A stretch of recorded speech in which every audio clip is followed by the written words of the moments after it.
for me now being single, I'm like, oh, I'm a love devotee. Like the purpose of my life is love. Whereas in my marriage, I actually never used those terminologies. I never felt that because now I'm tuned into the actual spirit of love, which is far beyond relationship, marriage, or any form of institution. 100%. And I think that the institutions and the relationship constructs and the marriage and all the things that we do, aren't they all on some level designed to try to get us to love? So it's like, why not start with love? Or like I said, don't try to contain love. And let go of attachment. Yeah, let go of attachment, which attachment comes from disconnection and separation, from love or from, like when we know that we contain that which we're seeking, like in essence, then it doesn't make sense to be attached to something.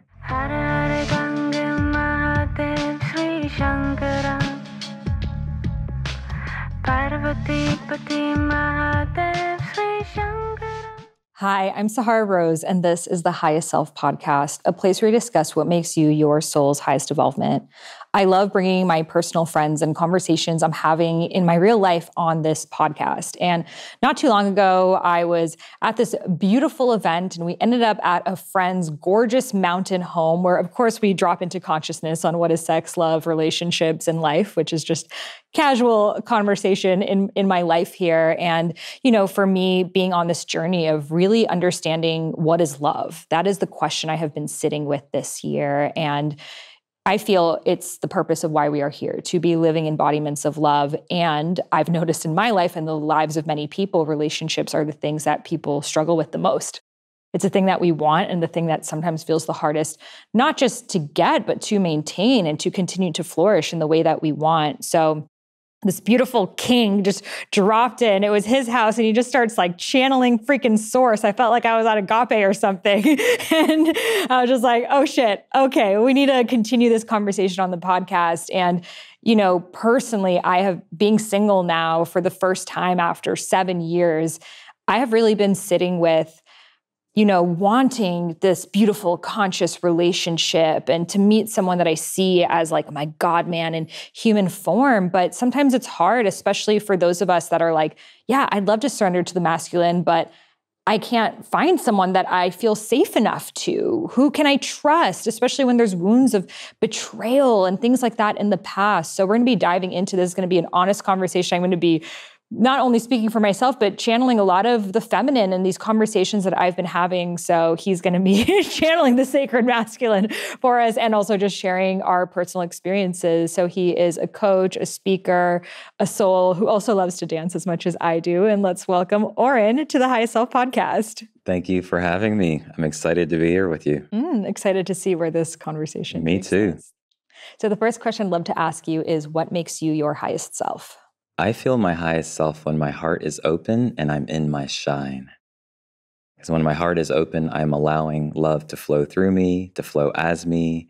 And when my heart is open, I'm also naturally connected to my spirit, to my soul. And that's the shine. I also feel like my highest self when I'm in my innocence and connected to my true self. Beyond conditioning, beyond labels, beyond ideas, shoulds, shouldn'ts, blah, blah, blah. Just that simple state of being. That's when I feel like my highest self. If I've learned anything this year, it's just how much more can I feel? How much more can I open my heart? And like, that's really what we're here, just to feel more alive. Yes. Feeling's almost like a lost art in a way. And I think that, well, let me be clear. Feeling without attaching a narrative or a story or something to, like, just purely feeling is almost like a lost art. And I would say it's like a superpower. So true, because then, we instantly go into, why do I feel like this? Is it because of this? And like the psychoanalyzation, right. Which, I do all forms of personal development, but I recently went to this like, kind of like more of a therapist, and I left feeling just sort of like off. And I was like, I feel like this isn't serving me anymore to just like talk about the thing that happened, because it's just getting you back into the trauma and repeating it. And I just feel like this new paradigm is about feeling it without the labeling and the story, so we can co-create the new reality and the new embodiment that we desire. 100%. So, okay. Last time I saw you, we were at your house, dropping in, and I'm like, fireplace, fireplace, 10 people around us. We're going into rabbit fireside holes. chat. Yes. Okay, so I'm going to just channel the feminine of what I feel and what so many women feel. So I read these books like David Data, Dear Lover, which I love. It's like fucking porn for me. It's like, surrender to the masculine who takes you to God. And I'm just like, yes, I want that. I want that. But I'm like, I don't see him anywhere. And I think a lot of us women, we so deeply, we want to surrender. And then we have experiences or hear stories or friends' experiences of, you know, women who haven't been able to trust, women who haven't been able to surrender. And then we question, is it my wishful thinking? Is it my inner maiden that thinks there's going to be this man who can take me to God, but I just have to focus on healing and loving myself? And are those even separate things? So let's dive in. She went right into the sauce. I brought the sauce. Well, the first thing I'll say is that I get the idea of a man taking you to God, and fundamentally for that to, God takes you to God. Now, God can flow through a man, and in that sense, a man can take you to God.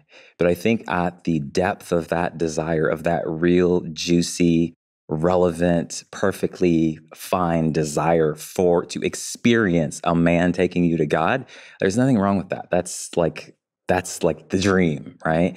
But I think what's off about that is missing the essence of that, which is our desire for God to come into us, penetrate us, permeate us. Like that is at the core of that desire. And it's like being ravished, right? Which is also another kind of thing that I think the feminine naturally gravitates towards. How would you describe ravishment? From the masculine perspective? Because I feel like a lot of people talk, it's like, I want to be ravished. It's like, what is that? That, you know, and that's a great place to start. Like if you really want to be ravished, is to actually connect with what does that even mean? Right? That way it takes it from this mental idea and generating this kind of energy around the idea without actually feeling, what does that actually mean? Right? To be ravished or to ravish. In my experience, I'll just say my own personal experience, and then maybe I can channel like the masculine in general. I feel like this is almost ironic, or it's unfolded in ways that feel ironic to me, is that if I'm focused on trying to ravish my woman, right, as an intention, as a desire, as a vision, like if this is the goal, I want to ravish my woman, I have desire towards that. She's like, I want it. And I'm like, I want it too. Interestingly enough, that the peak of my power and it being able to flow through me and to execute and to deliver the ravishment comes at its highest peak when I'm absent of the self that's trying to ravish. And so there's an interesting phenomenon there that like I can ravish my woman based on my knowledge and my experience, my wisdom and my know-how, and kind of like, you know, if I touch here, it does this, if I do this, and there's levels of pleasure and power that can exist in that way.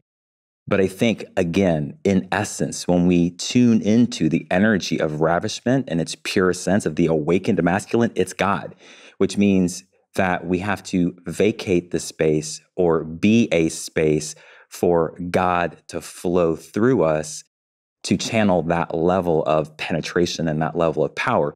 Yes, it might come down through my unique soul, right? And then down into kind of like my persona and how I might be uniquely expressing that. But ultimately, it's an energy pouring through source.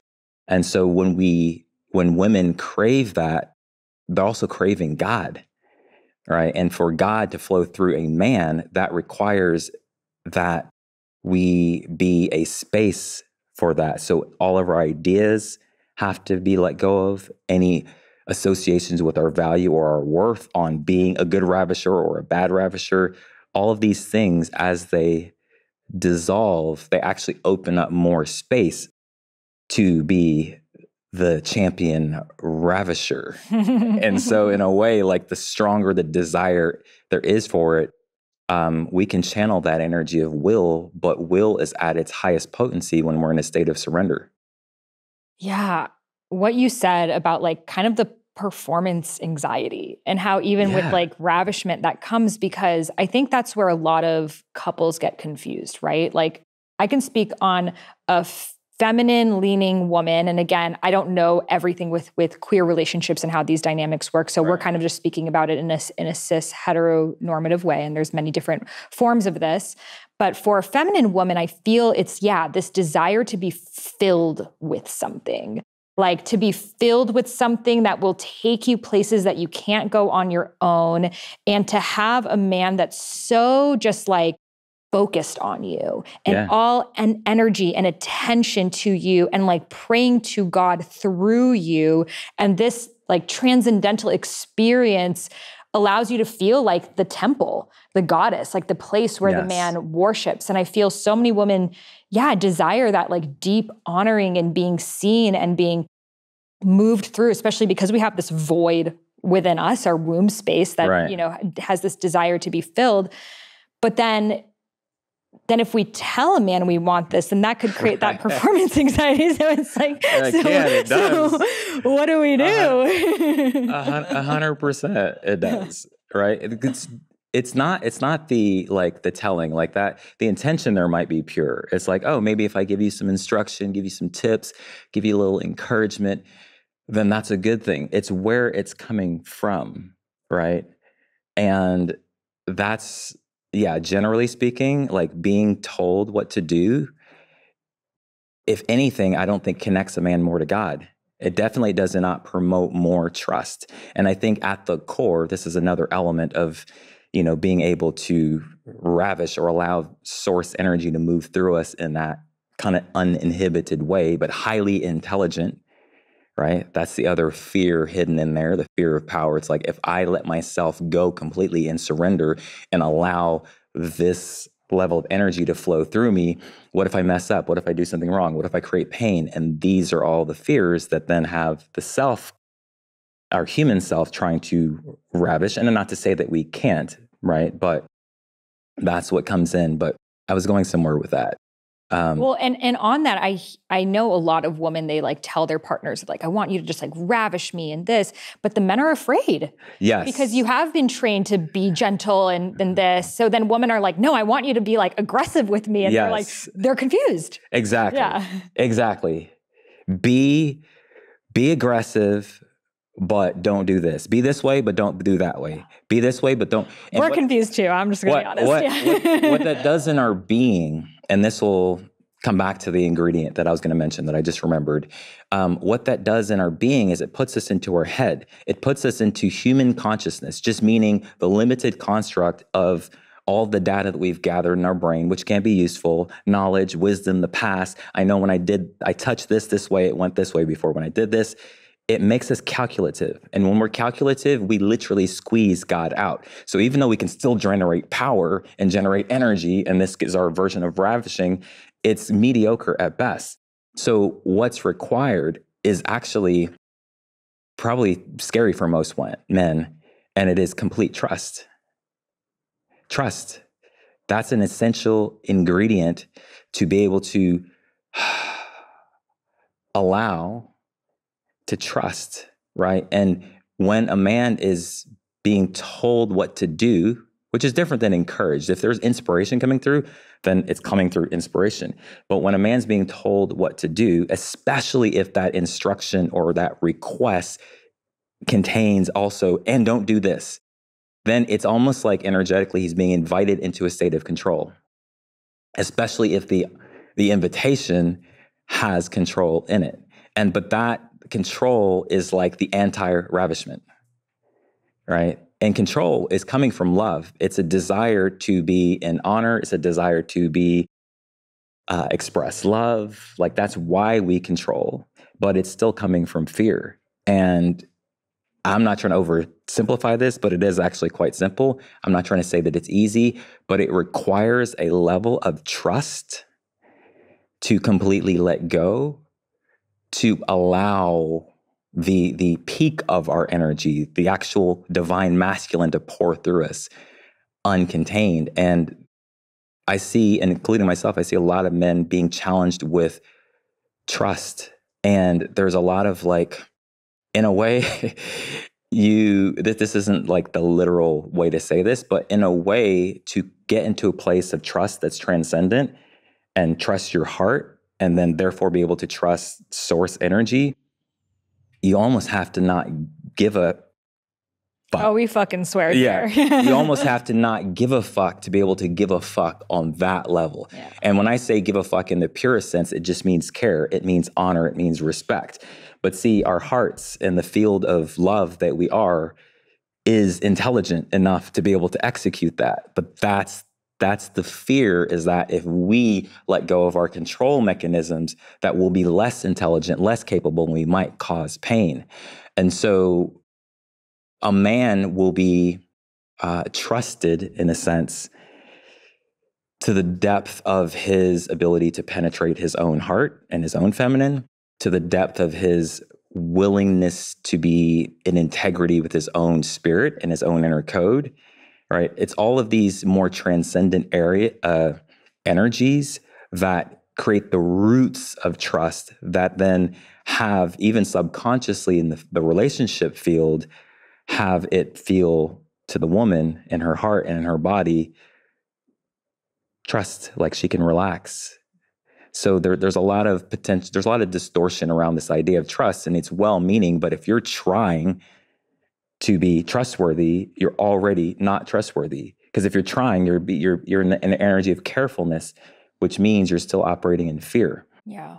So anyway, that was a mouthful, but like, well, it's really sounds like it's twofold. It's his devotion to his trust, yes, and his devotion to God.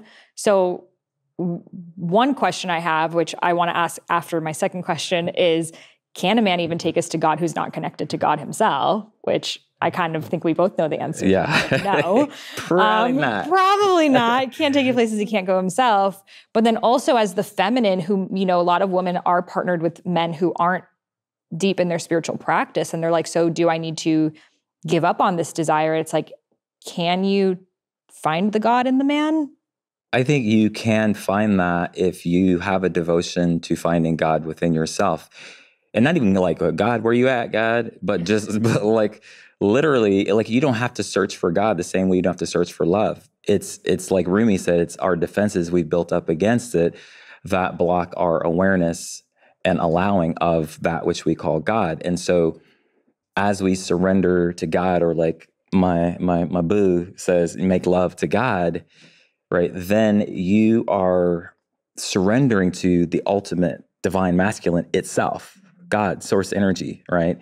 And in that state of receiving, in that state of being, this isn't a formula, but that's one way to describe then how you can manifest that through a man, a man who has that devotion within himself, for himself, transcendent of the woman and the world, right? That's a man rooted in God, or at least devoted to God, right? So I think a woman's devotion to the masculine within, and, being willing to submit to, surrender to, allow that energy to penetrate her, would be, loosely stated, a way to then manifest that. Because then now you're not seeking it. You're not trying to create it. You're not trying to manipulate or control, or under some idea that you're going to be the one to like create that or to facilitate that. Yeah. What I hear from a lot of women is that they carry deep resentment towards their partners. And that resentment is not allowing them to surrender because they're angry. He didn't this, years of relationship can build years of resentment. So do you think that one could like sexually have this dynamic when there still are maybe like underlying issues in the relationship, or no, because the sex is just going to be a reflection of the relationship? I think it's possible, but probably lean more towards the miraculous end. You know what I mean? Because I mean, anything in any moment can penetrate one so deeply that they collapse back into their innocence and open-heartedness. I would say that that's probably extremely rare. And so I'm leaning towards it's not impossible, but definitely probably not probable. You know what I mean? Because whatever is in the field itself is in the field. You know what I mean? Even if it's dormant or not activated in the moment, if it's in the field, it can be a potential obstruction. But if one's in a state of surrender, then that in theory could come up and you could make love to it. That's possible, in which case this energy that we're talking about can continue to flow and amplify and grow and grow and grow. So that's possible. It's not linear is what I'm saying, but yes. And I think that that's where sometimes like role playing and things like that can get involved, where you don't have to like bring your marriage's issues into the bedroom, but like try something new or maybe, channel the rage in the sex even potentially. And, oh yeah, bring that in. We've made love. We make love to everything, anything that arises, like physically in the act of making love. But like making like, because when you're making love and something arises and you don't use your power or your energy to fix it, change it, move it, judge it, right? Then in that state of openness, then love can actually pour into it, yes, right? And where the love is needed, in some ways, maybe even better than having an intellectual dialogue about it. Yes, because then your rage can be fucked open. Exactly. You can see the core of what's under there. That's a real thing. Yeah. 100%. And I think for so many of us women, we have seen mothers and grandmothers who are not in their power. So this generation has been really about stepping into your power, leadership, entrepreneurship, which has been very helpful and has given women a lot more freedom and options. And it's put a lot of us in the masculine role in our relationships. A lot of women are out earning men, and just, making decisions, especially mothers. They're often having to make a lot of decisions on a daily basis. So it feels almost like unnatural in the dynamic to then like fall into this surrendered state. So what advice do you have for a woman that feels like she's like holding more of the masculine polarity in the relationship, but doesn't want to be? I was just thinking about this yesterday. Well, one, surrender. You could say surrender to the desire. So if she's holding more of the masculine pole and she doesn't want to be, it means she wants something else. She wants to be more in her feminine. And I think that's a good step one, is to surrender to that desire. And by surrender, I mean, take the weight, stop waiting to receive your desire. This is how our ego minds facilitate or create what we want. It's like, okay, well, once the man comes and I don't have to, then I will surrender and be more in my feminine. But that's kind of a flawed premise there. If you look at the energetics of it, it's like basically setting a rule that this is what it implies, even if it's not spoken, is that I will not allow myself to be more in my feminine as my own desire. Only I will allow that in relation to this other desire, which is to be with a more masculine man. It's the same thing I was saying about being ravished by a man, being ravished by God, and understanding, owning the full desire for your essence to connect more with God helps you to then fully receive your desire for that to happen with a man. It's the same thing with the feminine. I think sometimes consciously or unconsciously, it gets turned into this negotiation with your own desire. Because if your feminine is wanting to come out more, but you've made that contingent upon the man, then it's very difficult to not be looking and observing and waiting and seeing, okay, is this presence of masculine energy here to allow me or to give me permission to do this? Does that make sense? Yeah. So what I'm hearing is we can't wait for the man to like out masculine us, but we have to just we have to first admit to ourselves that we want to be more in our feminine. Yes. And then because the waiting is resistance. It's creating time, and it might even be creating a belief, which is really a stopper. A belief like, well, I can't unless, right? Because put it this way, if your feminine is wanting to come online more, and let's say you are in a relationship and you want your man to be more masculine and you're holding more of the masculine pole and you're in a moment, and in that moment, your true heart's desire is to be in a state of receptivity and you're feminine and receiving, but your man's not in the masculine, then that's the moment where this negotiation happens. And I'm not saying that being in the masculine, the woman being in the masculine, is a bad thing. I'm just saying that if we form this belief or resistance to our own desire in that moment, or I'll only relax into my feminine if he shows up in his masculine, that's how it feels to me. It's like a state of control. It's like you're negotiating with your feminine now. Does that make sense? But what if the dynamic now for a very long time has been the pattern of the woman like mothering the man, that she's just like, we're in this dance, I don't know how to change it. But mothering's not truth, right? So which means there's still a disconnect in the woman. And it's like, I would say getting to the truth of things is where things can change, getting to like what is actually happening. And it's easy to say on the surface, like, oh, well, I want to be more in my feminine, but he's not in his masculine. So kind of this is just the dynamic. But usually if you look deeper, there's a deeper truth of like, okay, what's true for the man? And like, is he wanting to be more in his masculine? And what's actually happening inside the woman, other than the obvious surface desire of like, not surface, the desire of like, hey, I want you to be more in your masculine.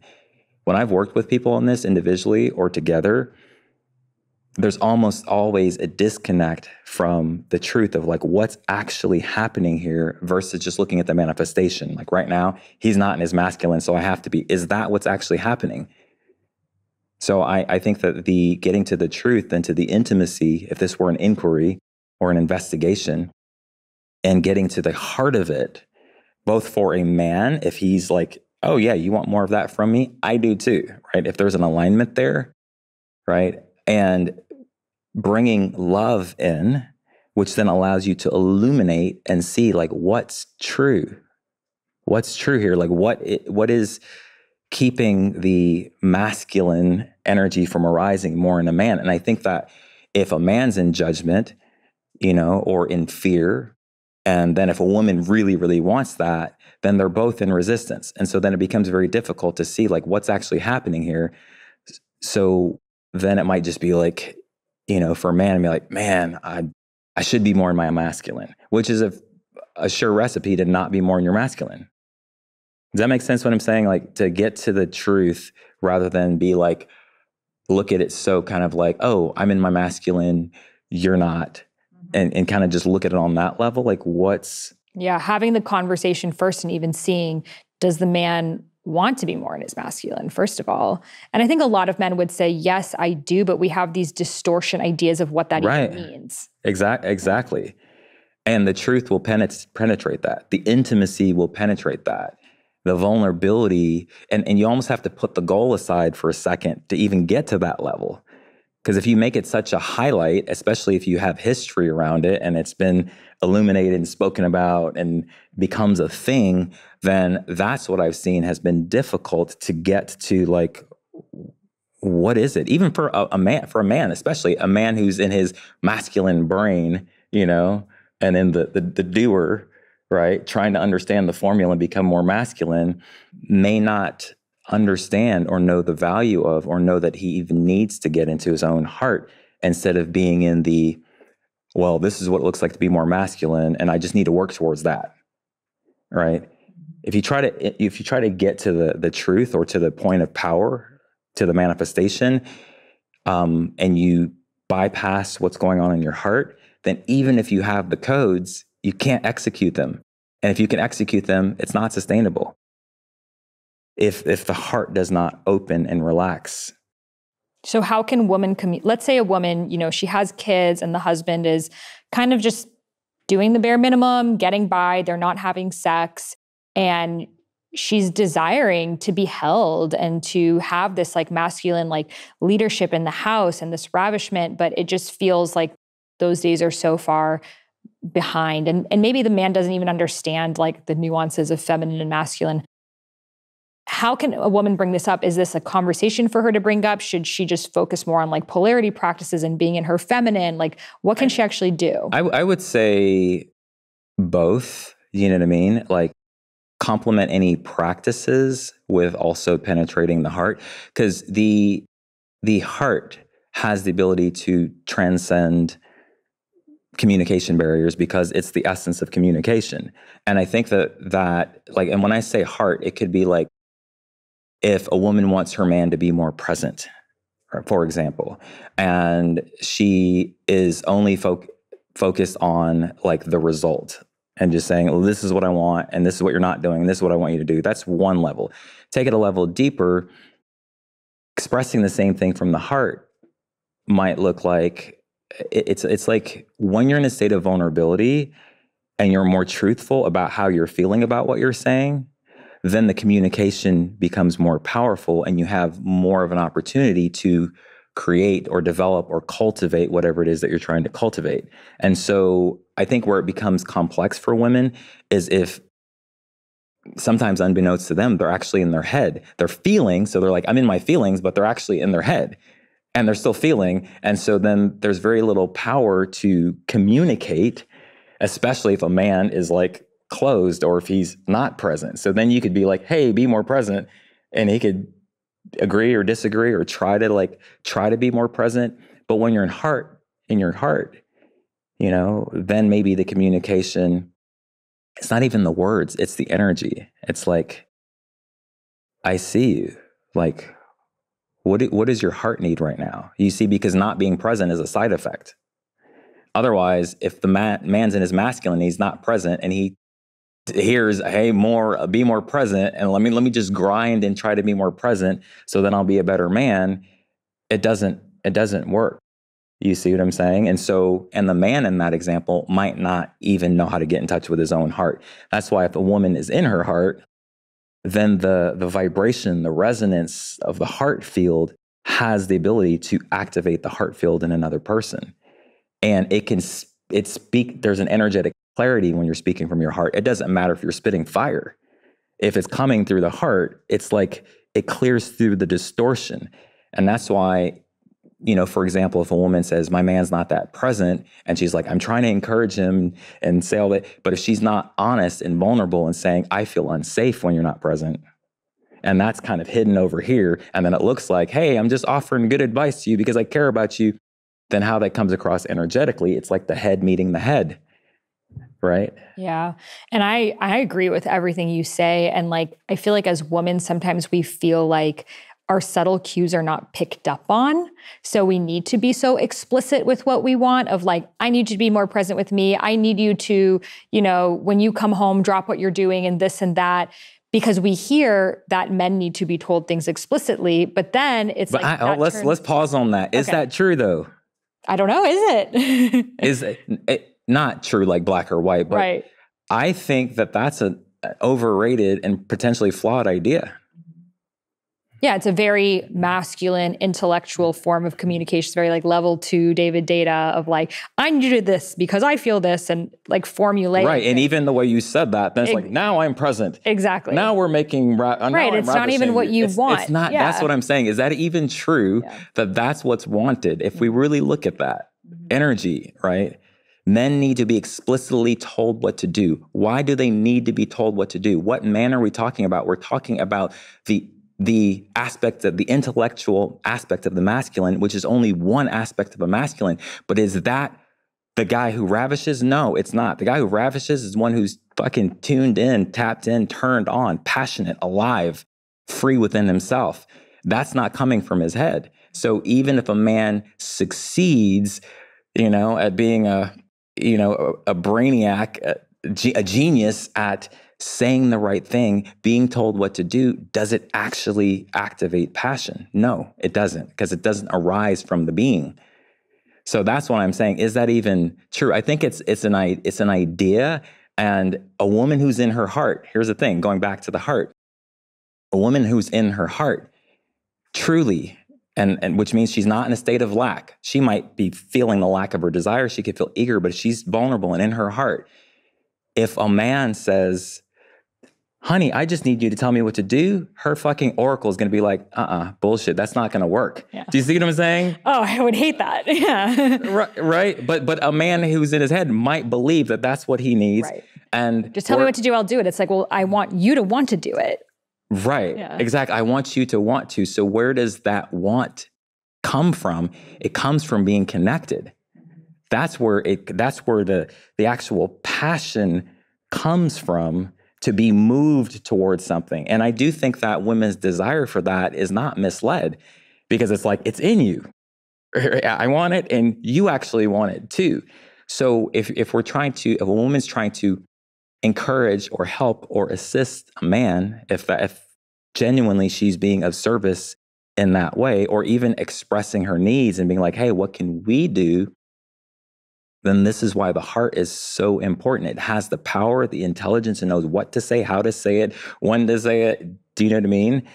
And everything else is not bad. It's just going to be a little bit more complicated, a little bit more like a chess game, a little bit more formulaic. And the more we get into that, the less connection to our core and our passion and our power. And at the end of the day, like, that's really what we're wanting to feel. Like you said, we're wanting to feel. So maybe I just hopefully obliterated the notion that, men just want to be told what to do. I have clients like that. They're like super high performers. And when they're in that aspect of their masculine, might just be like, hey, just tell me. And it's like my integrated masculine, which means I'm connected to my feminine. I'd be like, that's not what you want. Like, you're lying to yourself right now. You see? That's when you can truly be of service. Yeah, it's speaking to the boy in them, and it's repeating the mother-son dynamic, which is the least sexy thing.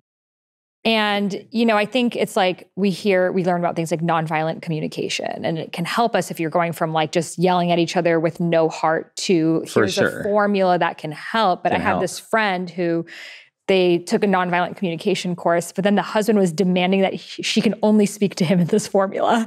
So instead of just being able to speak from her heart, she had to like every single thing, like put in when you did this, I feel this, and my request is, and she was like, I feel like I can't have a conversation with him anymore because it needs to go through this filter now that, again, it took them to a certain point, but it can't take them to that next point. It's like training wheels. And I think it's really important to understand evolution. Our own evolution is that things that help us in one phase can hinder us in another phase. It's not a static equation. It's not like do this equals this equals this.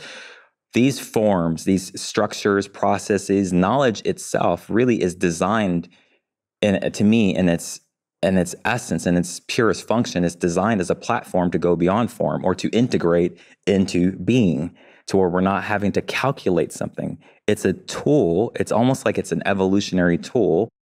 All forms of knowledge and processing, they're tools to help us on our evolution as evolving souls to come more and more into being and into our God self, which is the infinite intelligence. It's the intelligence that the heart already has. And so that's why we can use it and have discernment of when to use it and know when to discard it, so we don't keep using it. You know what I mean? Or it doesn't become a limitation to us. And what I've noticed is as we evolve through different stages of relationship, just loosely stated, like going from like codependency to independence to interdependence to union, is that at each phase, there's like a death and rebirth that happens. There's things that, for example, I would say in my relationship, in my union, maybe my last relationship or the one before, I would receive more value from nonviolent communication, conscious language, like checking in. Do you resonate? Are you open to this? I'll share. I'll ask for permission. But now that would be a step backwards for me because I'm in such a state of union and intimacy and knowingness of my partner that it's obvious. Does that make sense? And it's like, I think it's important to acknowledge where we're at, but also to acknowledge where we're going, or the truth, really. And the truth is, we are in a transparent field of consciousness. We're connected beyond our five senses, and anybody who's tuned in to their heart, which we're not always tuned into our heart, but anybody who is, we don't have to the information of what would be respectful and honorable and alignment with your heart and your soul and what you would need. That information's obvious. Yeah, it feels like when you tell me, tune into your heart and share how you feel, I feel like what a lot of women feel is the times that we've spoken from our hearts, we have been rejected. We have been told we are too emotional, or, we're overthinking it, or it's a lot around our emotions being too much. Yeah. So yeah, that's yeah. But my thought about that is like, that's insane, right? Just as an idea. And, women, to the women out there, and I mean insane, that's like pure, I say that from pure love, to obliterate the idea, the notion that you could be too much. And so on a level of desire, going back to like, how do you manifest a man who's in his masculine in this way, or can ravish you, or in this case, how do you manifest a guy that is not thinking you're too much? It starts with you, right? And I just want to say, like, honestly, genuinely, I've never said that to my partner. I've never implied it. I've never made her feel that way. And this is not a goal. It's miraculous, perhaps. I've never even thought that. But that's because I know who I am. And so women, ultimately, their spirit wants to be held in that way. And that's where you giving that level of standard, deepening in that level of standard for your own heart and for your own being is what will allow you to manifest that, or manifest more of that through your man. And so in that sense, like, I was talking to my lady the other day, and I realized this in hindsight, that I'm living what I'm saying, even in my own inner feminine. I was speaking to her and she asked me something connected to my heart, but I felt like she wasn't really listening to me, even though she was, and she was saying the right things. Kind of like, it was like, she would be like the stereotypical man in this example, right? Something was occupying her space. And the fire aspect of my heart came up in the moment, because she was saying, I'm with you. And this is what I would say to ladies. I want you to feel this. It's not demanding, like in a controlling way, but it's piercing. And I said, look, I have compassion and I understand something's occupying your attention. I'm like, but do not ask me to share my heart when you're not here with my heart right now. I'm willing to. Come meet me here. Do you feel what I'm saying? That's a level of standard that is coming from this, I know I'm not too much.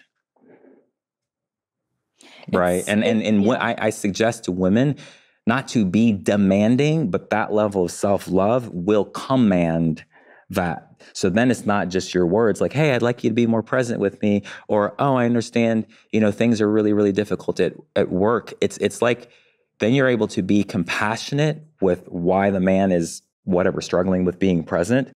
And maybe he's, having a hard time at work. You're able to be compassionate, which is like the blue pill, and truthful at the same time. Red pill, like, also, let's not get lost on what the truth is here and what you desire. And I think that's where, we lose power sometimes on one or both ends if we don't have the right dose of compassion and understanding to even, allow things to breathe, but also hold the truth at the same time, which is like, and as a man, that's how I be with myself. So if my woman said to me, babe, I would love for you to be more present with me, or more present with me when we're making love. And especially if it's something that was a pattern, I would love myself in that. But what I would not do is give a whole list of excuses. I don't do that. And if that sounds appealing to a woman to be with a man like that, what I'm hopefully illuminating here, and we can go to both sides of this, is like, well, who do you have to be? What standard do you have to have? How do you need to hold your emotions such that you manifest a man that is honoring you and reflecting back that same level of honor? Do you ever listen to podcasts like this and ever think, I wish I could start my own podcast, but the thing is, I don't feel comfortable with my speaking voice? Well, if that is the case for you, I have designed a revolutionary course that has literally had thousands of success stories called Speak with Soul. So this is my step-by-step 21-day guided process in 10 minutes a day that helps activate your throat chakra so you can speak your message out into the world. We talk about the tone of your voice, the texture of your voice, how to tell a riveting story, and you actually end the course recording your podcast intro. So if you see yourself sharing your message with the world, speaking on stages, creating a podcast like this, or you just want to get better at communication with your friends, your colleagues, your relationships, this is the course for you. You can head over to speakwithsoulcourse.com to get started today. Again, that's speakwithsoulcourse.com, and you can find that link in the show notes. Now let's get you sharing your message. Yeah, it sounds like a lot of what you're saying is it really is dependent on our partner. And, people have different relationship tips. And sometimes it's like, well, if you want to evoke this out of your partner, you can this and you can that. But it sounds like ultimately, if they're just not there, I can see many relationships if one person said, hey, I feel like you're not being present with me right now when I'm sharing my heart with you. And please don't ask me what's on my heart if you're not being present. I could see someone taking that really poorly of like, well, I don't have time, or I don't this and I don't that. And then it's like, so then how much further can you really go?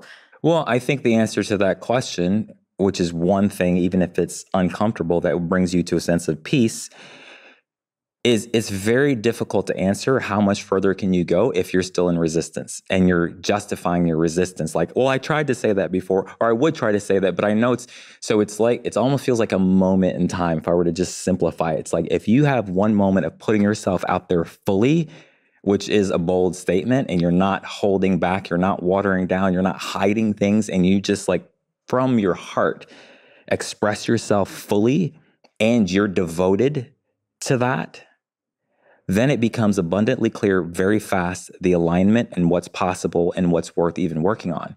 Until you've hit that point, you're also looking at the reflective mirror of who you're being. Does that make sense? And that's what has us get, I think, confused or caught in these states of how much more should I invest in this?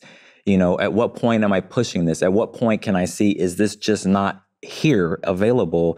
I think it takes a radical level of integrity to know that, okay, I gave it all full spectrum, not just my words, but this person has felt my heart, what this means to me, felt my spirit, and my devotion. Then you can see, because now you're not just looking at the reflection of things going on inside you, and you create the greatest opportunity and invitation for that person to see, do you value these things to the same level that I do, not just by your words, but by your actions, by your devotion.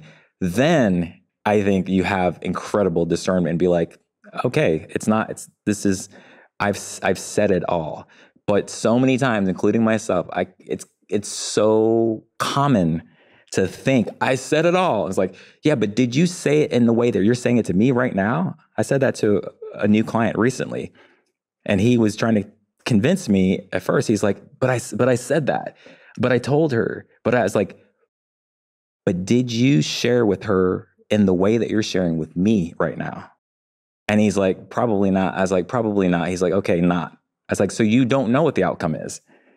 But that way that we trick ourselves like that, and thinking that we were all in, meaning like felt, heard, understood, felt, and we're not holding anything back, that's when we can be more at peace. Like in this gentleman's example, if he's going to decide to leave the relationship, or at least see like, okay, where are you at? What are we working with here? Is this even worth investing in?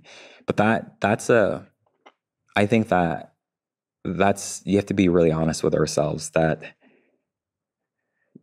we are, and like sometimes we get the words right, but then like we're not really transmitting what's in our heart. So we're not actually leaving it all on the table. So I'm not one for trying to force things or trying to make things. And there is a real thing of like, hey, this is just not an alignment. It's not worth it. This person's ceiling is my floor. Do you know what I mean? So it's like, I'm not going to spend all this effort just to get in the game. It's not worth it. You'll know that when you've really left it all on the table. Is there a time that Chelsea or any previous partners have been able to speak in a way from their heart that really resonated with you and inspired change and action? Yeah, I appreciate like any heart communication, but what comes to me, and I think this is valuable for people to hear, for women to hear, and for men to hear, I appreciate pure fire. It actually feels like love to me, right? So not only do I not resist that, I actually appreciate it. It feels like honor to me. And so yes, I have experienced that. And like when that energy, which is only one expression of love, right, comes through my partner. Like, what was an example? Like, was she in a rage around something, or? I wouldn't say rage, but passionately reflecting something to me that was true to her, that involved me. And I was like, oh, got it. Got it.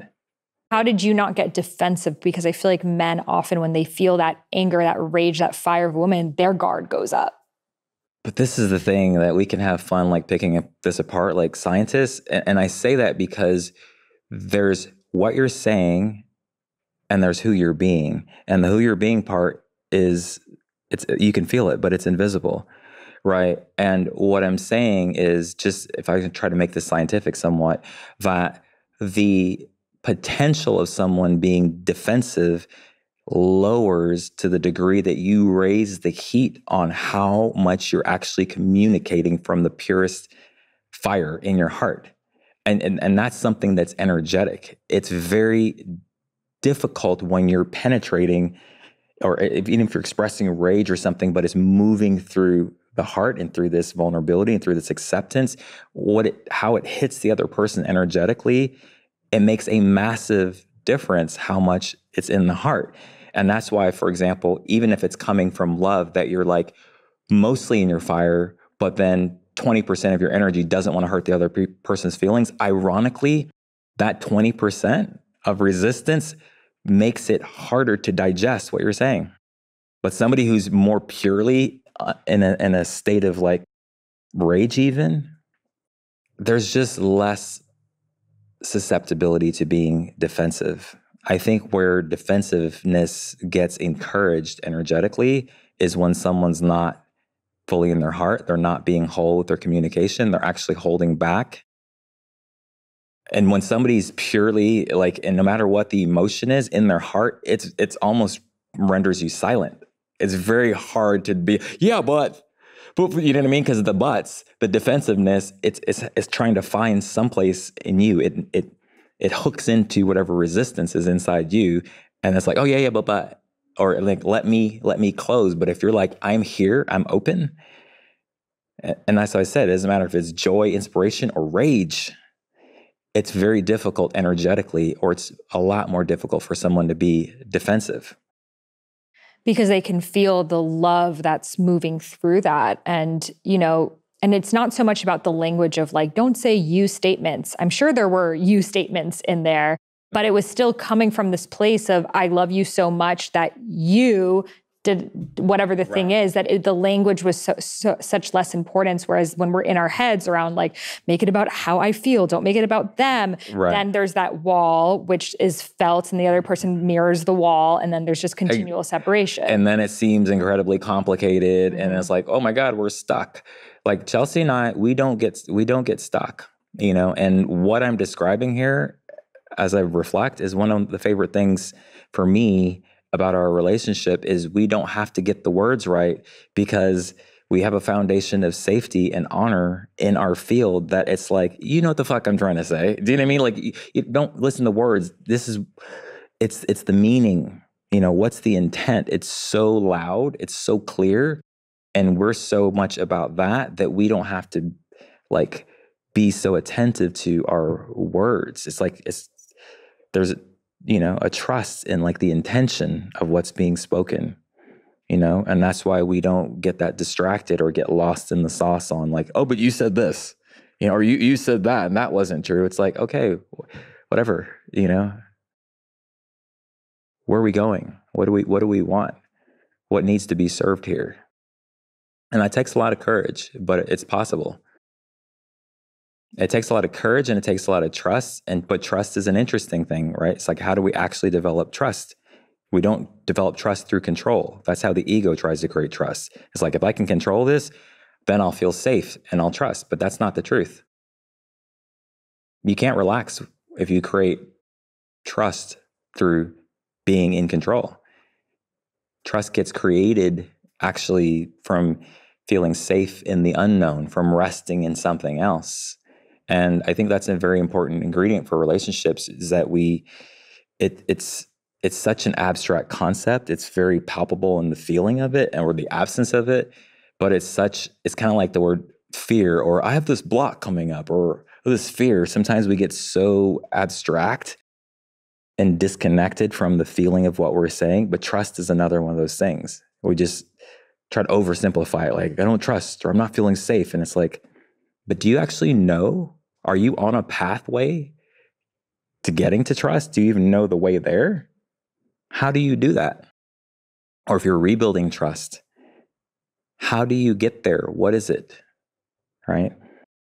Side note, but not a side note, because I feel like because trust and safety is at the foundation of relationships and relationships being able to thrive, I think it's worthy of investigating and really prioritizing, like, what is it that's going to take us deeper and deeper into this sense of safety and trust that we seek. And when I it's not control. It's not the mind. That doesn't allow our hearts to relax.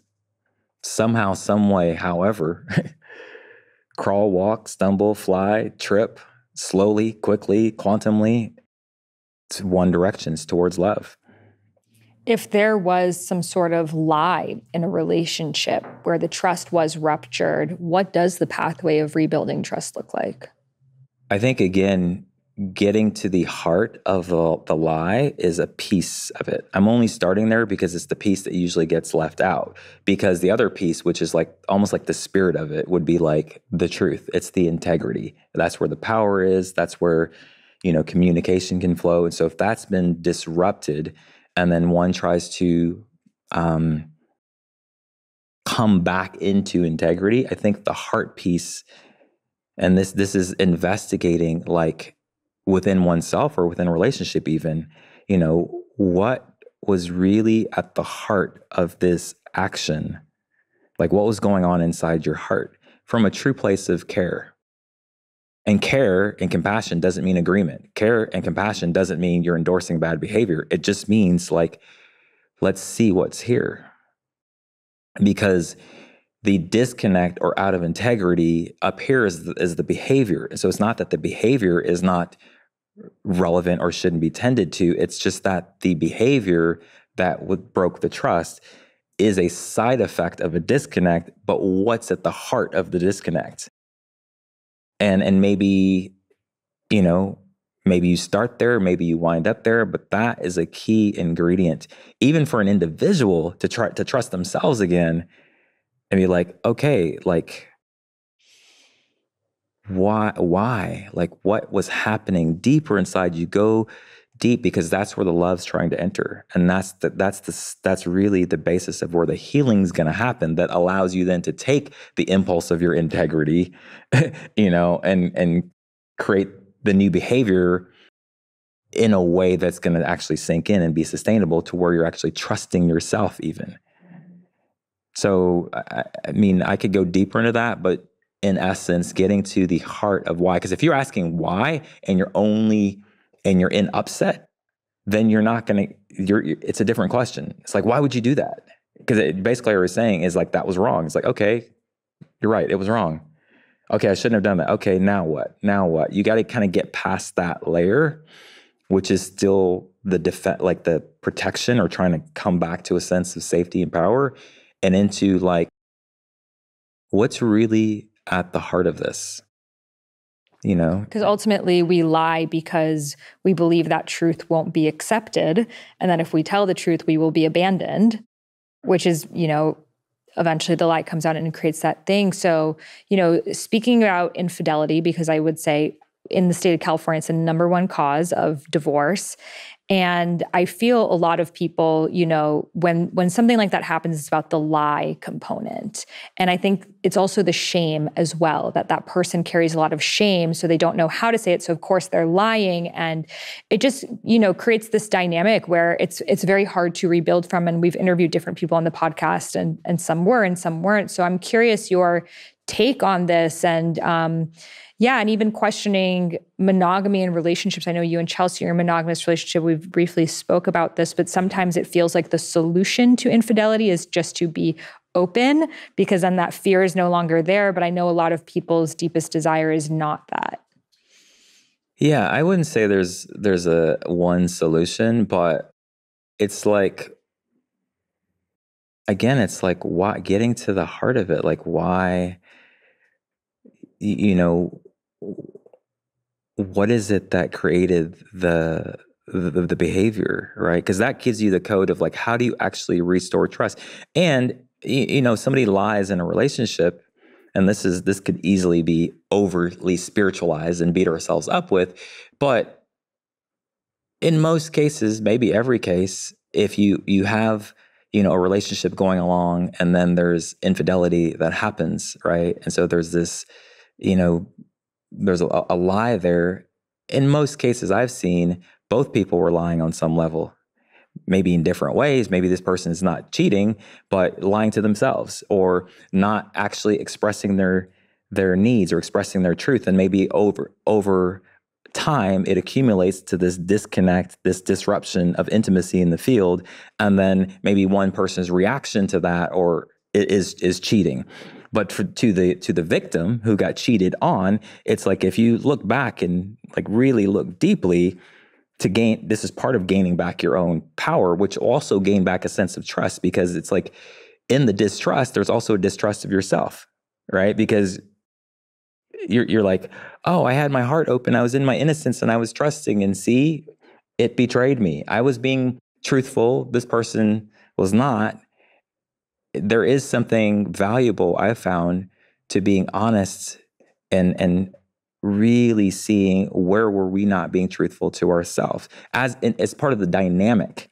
That doesn't mean that cheating's okay or that you should tolerate that, but it is another part of gaining back your own power. And when I've worked with people on this, there's always something there. It's like, track back. Maybe it's in hindsight. You look, oh, there was like 50 different moments before the cheating happened where you're in this communication dynamic. You're in this relational dynamic where, okay, maybe they're not being completely honest, but you're not being completely honest either about how you feel, about what you're tolerating, about what your needs are. Do you get what I'm saying? And that accumulates over a period of time.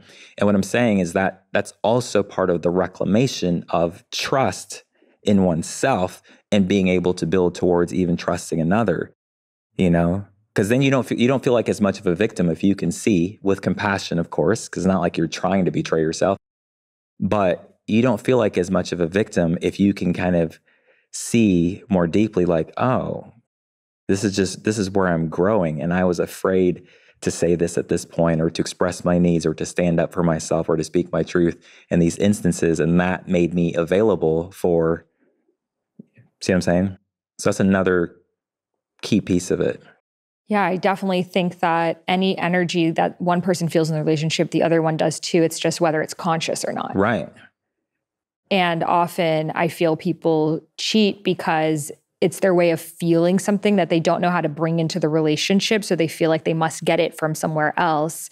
And some couples are able to then be super honest with each other and use that as a way to really, like we had Rachel and Johan come on the podcast and that was their story, and it really brought them closer into this beautiful union. And then there's other relationships that don't work. And kind of a theme that I've been noticing in what you're sharing is it's really dependent on the partner. So let's say you are in a partnership and, you listen to this podcast and you dive deep and that person just isn't meeting you there. At what point would you say you would know? And I know there's so much nuance in it, but like at what questions can we ask ourselves to know if it's worth walking away from? Especially a lot of couples have kids and they're like, I can't just walk away because he's not meeting me. That would be selfish of me. So at what point, that's the story. Yeah. This kind of goes back to what I was saying earlier about showing up fully to be able to see, oh, this is that point. Because even like this person's not meeting me, it's like, okay, well, why? And if you can get past the why, like I'm upset about the fact that you're not meeting me and actually get to the heart of it, then you'll see what you're working with. You'll see if it's something that is a point of growth or if it's something that, let's say you get to the heart of, okay, the reason this person's not meeting you is because they have some particular fear. Then it's like, well, maybe that starts to be hopeful now, because if it's a fear, then it's not real. It could be overcome. But then take it a step further. It's like, okay, well, you have that fear. How much do you want this relationship? And how much devotion do you have to overcoming that fear? That's another really good question, because you could have the same value and be like, oh yeah, we're on the same page. But maybe you're like, I'm completely devoted to this and willing to do whatever. And the other person might be like, this makes sense. You see, there's a misalignment, right? So these are kind of some of the nuances of a misalignment. And so to me, I'm first aiming to get to the bare bones truth of like, what's actually happening here? What's on the table here? Because then you'll see what's possible. You can see your deal breaker zones. You can see, is this even worth working on? Is this something that we're both actually on the same page, but you just have some fear, but your devotion to this love is overriding the fear. So then it's like, okay, we're just growing together. Or is it something that your devotion to your fear or whatever is more important to you than this? In which case, then it's like, well, there's nothing really there even worth moving towards. Yeah, I think a lot of relationships, they don't really know why they are together. Yeah. It's just, they just are because they're used to it, because they have kids, because it seems too complicated to get a divorce, and I was recently at this retreat, this S Factor retreat, and I was talking to all these like beautiful women, and most of them were moms, like empty nesters. And it was a lot of the same story of like, my husband and I haven't had sex in 2 years, and, all of these different dynamics. And then a lot of just 2 years. Yeah. I heard a clip yesterday from the Impact Theory. This woman was being interviewed. She said something about a sex recession. And I was like, oh, it's true. People were like not having sex for a year, 2 years. Anyway, Chelsea and I were chirping on that. Well, it's actually, this generation is the first generation that's having less sex than the generation before, because everything's online, and, people are just like, oh, I don't want to put in the effort. And, but it was interesting to witness, because for some of these women, they took it as like, well, I'm going to inspire through my feminine for him to show up and, and work on ourselves more. And then for other people, it's just, well, then maybe this isn't the right person. And I think that's really what a lot of women struggle with, is like, can I change him? The big question. Yeah. And I think the simplicity of that, though, is starting from not needing to change him. Because then you can be in a perfect synchronicity with where he is. And if there is an alignment and he actually wants to change, and his motivation for change is meeting your motivation for him to change, then it's not going to feel like you're changing him. It's like, no, this is your desire. So we have things like that come up in our relationship sometimes, where I'll even be talking about me and my desire. And I've said to her on a couple occasions, I'm like, just to be clear, this is not just my desire, it's your desire. I'm like, it's whatever it is that I'm wanting, you're wanting. Yeah. And she'll be like, yeah. Because you becoming that will make her want you more, which is what you want. And it's like a mutual. There's an alignment there. And in that energy, the heart can And spirit can resonate with that because there's no judgment there. It's not like somebody's not trying to change you. It's like, oh no, this is an energy that's unfolding in you, which means it is you, and you're becoming it, you're desiring it. And if the other person's also desiring that same thing, then when you're encouraging it, you're not trying to change someone. It's not coming across like you're not okay as you are. And that's how we can be loving but not settle, or not use love against ourselves and be like, well, if I'm in a state of love, then I can just tolerate not having my desires be fulfilled here. That's how I would say you can kind of balance that. So what would be the next step? Let's say the woman tells her husband, from my heart, I deeply desire to just have that beautiful spark that we had at the beginning of our relationship where we couldn't keep our hands off of each other and we had more spontaneity and fun and lightheartedness. And I want to continue making these memories with you and having incredible sex. And he's like, I want that too. And it's like, okay, now what? Yeah, I think one of the things that can help to answer that question or to even have a fruitful pursuit towards that spark is you need permission to be unconditionally, right? Almost like put the relationship aside for a moment, right? And instead of focusing so much on trying to create the spark, which can help. So I'm not saying don't do that. I'm just saying do more of whatever it is I'm about to describe here, which would be create an environment that is conducive to a spark coming alive inside of you. And that's where I said, we'll find out what's at the heart of it. You almost have to put your own desire aside for a moment to truly be in service to the heart and the soul, because that's where you can unlock what is hopefully already there. And with a spark, a lot of times it's more so about allowing it, unlocking it, than it is about generating it. Like generating can take you so far, and sometimes maybe you just need the generating energy. You do the exercise, you play the game, you do the thing, and you're like, cool, the spark's back. And I would complement that with, if not even start, of like what is it? What's at the heart of this? I'll share something personally, like from my last relationship coming into this one.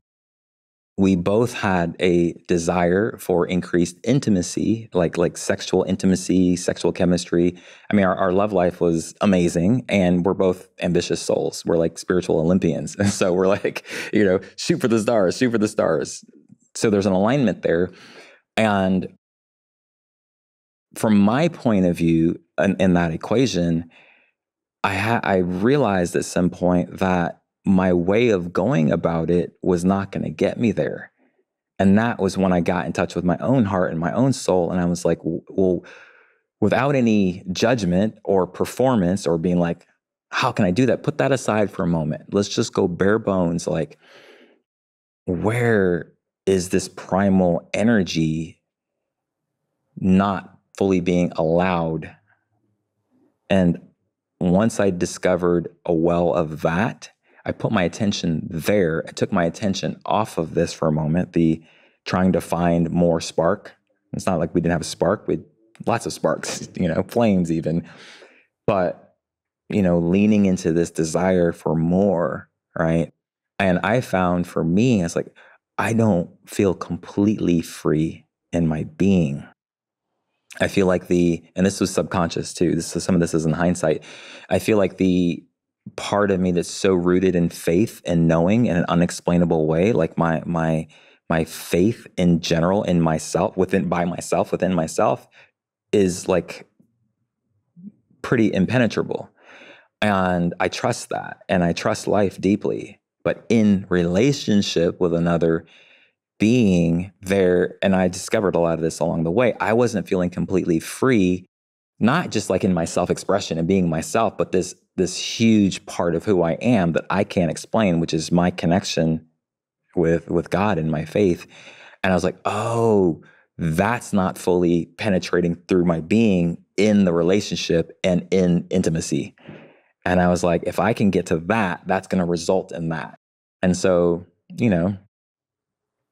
I feel like a lot of us, I resonate with that of like, I feel connected to God all the time. I'm seeing the numbers, the synchronicities. I'm going to flow with my dharma. When it comes to relationship, I'm just like, Jesus, take the wheel. Right. I have no idea what's going on. And it's like, yeah, how do we have that same level of trust in something greater orchestrating all of it? Yeah. And to tie that into your question, to me, a question like, how can I have greater trust, is a very intelligent question that unlocks more of the spark that's already there.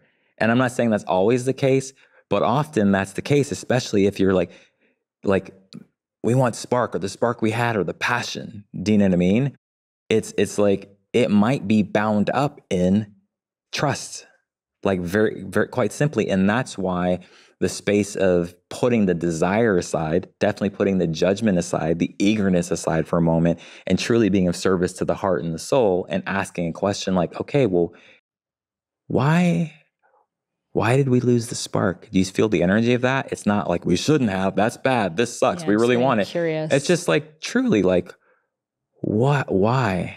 And I think that in my relationship with Chelsea, it really helps that both of us are more devoted to love than we are the relationship, which means we're more devoted to each other's souls and what each other's souls and hearts need more than the relationship. Now that makes up our relationship, but that devotion and that way of being in relationship, then when we come to a question like, which we haven't, our love life has been on fire and keep expanding. What did she say? Deep throating? What was her thing? Yeah, I don't remember. It's like something that was super raunchy and beautiful. I loved it. But yeah, but I think you guys are willing to, you haven't had to, but walk away if that's what love is requiring you to do. Exactly. Yeah. And that right there, and we get down to the roots of this, is at the source of a lot of tension. And it could be in the unconscious. With my new client I was telling you about, he's working on trust in his relationship, and, mainly from her past experience, not necessarily from him violating her trust. And he's like wanting to, but what was at one of the cores of his resistance was the fear, the unwillingness to walk away, if that's what the clarity revealed. So then it's like, we're trying to get clarity. It's confusing. I'm confused. That's what he's like. I'm confused.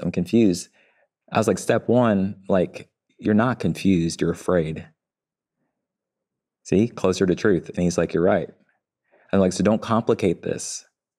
That's the tough love part, right? That's the masculine expression of love. It's like, I feel your pain and what's underneath the confusion, and I feel for you. And the truth mirror, like, you're afraid. Because if you believe you're confused, and you're like, oh, you're weighing this and that. And then when you think about speaking your truth to her, even unconsciously, you're like, I've done that before. And it's like, but have you? Right? It's like, you're afraid, And so at least being willing to try on, it doesn't matter if it's comfortable. It could be terrifying. Are you willing to walk away? If that's the truth, if there's an answer somewhere, even if God's got the answer, there's an answer because you're seeking it. What is true here? What's the best thing to do? That's all we're ever trying to do, is to do the best we can. Your willingness to permeate that as an option, even just willingness to even look at it, to even let it into you, even if it's scary, actually brings more clarity instantly. Because otherwise you're fighting that tension. Maybe it's low level in the background and it's faded, you can't hardly feel it, or it's in the foreground and you're like feeling super tense. That is a point of tension, and you can penetrate that with truth, with your heart. Truth just meaning, like, would you agree that, like, you're seeking the best thing here? Would you agree that you don't know what it is? Yes. Would you agree that you're afraid? Yes. Cool. Don't complicate that part. Are you willing to walk away if you knew that was the best thing for both of you? Sometimes that's the thing that creates the space to even be like, have a more fruitful even investigation or effort or get to that point of clarity that you're seeking. Like, is this worth being in? And I think that if you're not at these core levels that I'm trying to describe, then it creates the illusion of confusion or complexity and makes it seem like it's way more complex than it is. And I think that's why a lot of people avoid going to therapy or coaching, because they're afraid of what might happen if I know the truth, which might be I would have to walk away. Or even sitting with medicine of, well, what if it tells me and this person are not meant to be with each other? I wouldn't be able to handle that, so let me not drink the medicine. But that's, the fear of the truth. Right. And the result of the fear of the truth is we don't trust ourselves. And then we don't trust ourselves. Then when we come into relationships, it's dictating the level of trust we can emanate and bring into the relationship. So it's like we don't get away from ourselves anyway. So we might as well burn in the uncomfortability of like, what we perceive that the truth is going to like hurt or might create pain. We might as well choose that pathway because it has the upside potential of clarity, of discernment, of power, of a good life, than to avoid that in a predictable spiraling down of less empowered, less trust, more confused, more complicated. It's the sense of this is when things like feel endless. It's like, why does it feel like, endless? That's why with my client, he was like, I could feel him. He was like, oh, but I've tried that. Oh, I've tried that. We had that conversation. I'm like, you're still holding on. You're not willing to let go. That's why it's like, it seems endless.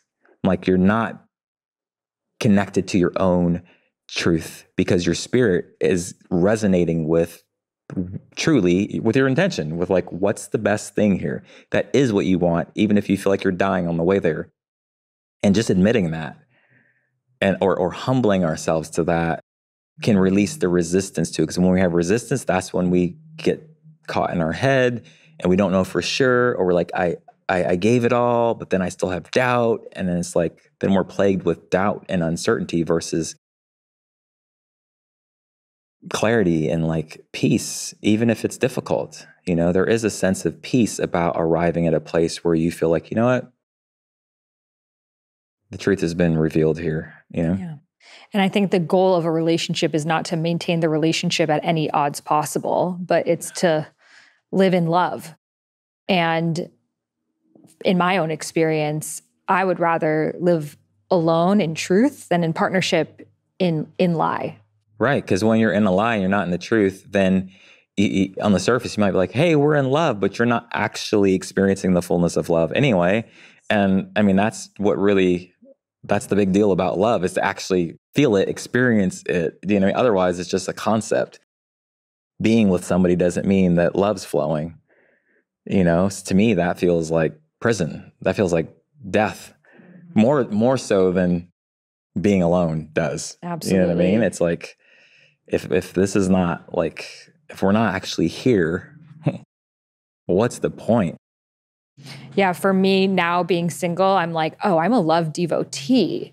Like the purpose of my life is love. Whereas in my marriage, I actually never used those terminologies. I never felt that because now I'm tuned into the actual spirit of love, which is far beyond relationship, marriage, or any form of institution. 100%. And I think that the institutions and the relationship constructs and the marriage and all the things that we do, aren't they all on some level designed to try to get us to love?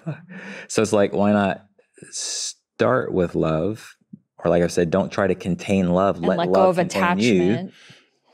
Yeah, let go of attachment, which attachment comes from disconnection and separation, from love, or from, like when we know that we contain that which we're seeking, like in essence, then it doesn't make sense to be attached to something, right?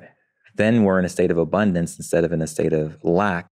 And abundance manifests in many different forms.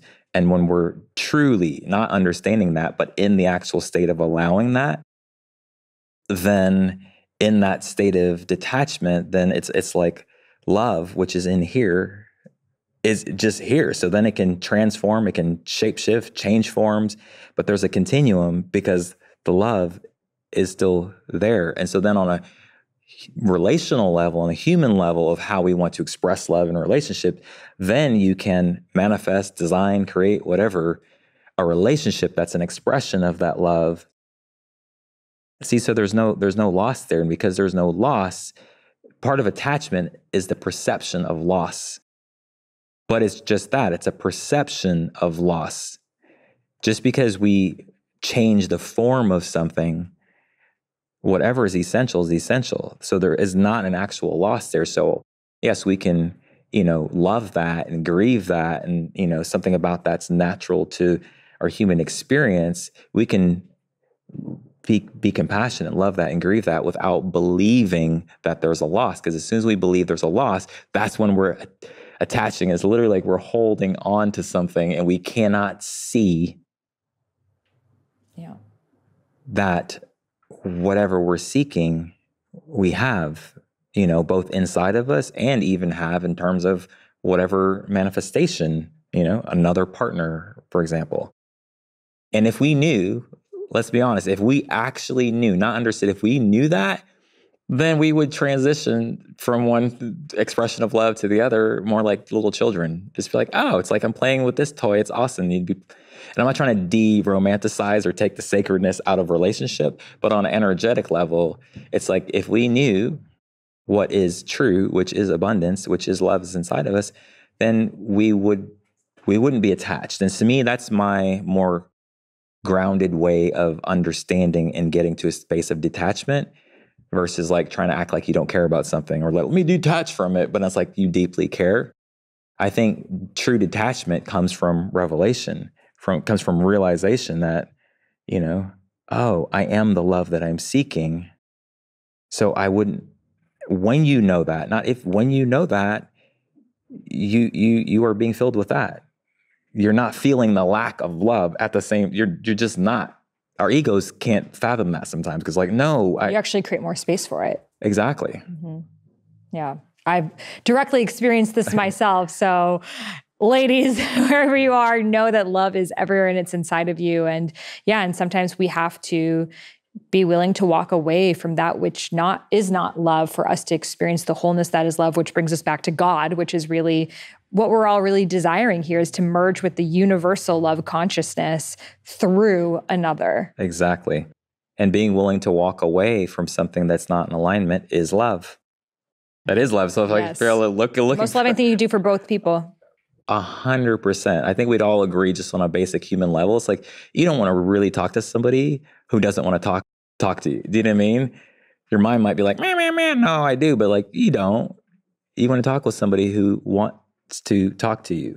So it's the same thing with love. It's like, it has to be beneficial for both parties and all of life when we are true to ourselves and when we love ourselves and when we love ourselves enough to allow and to do what is truly serving our souls.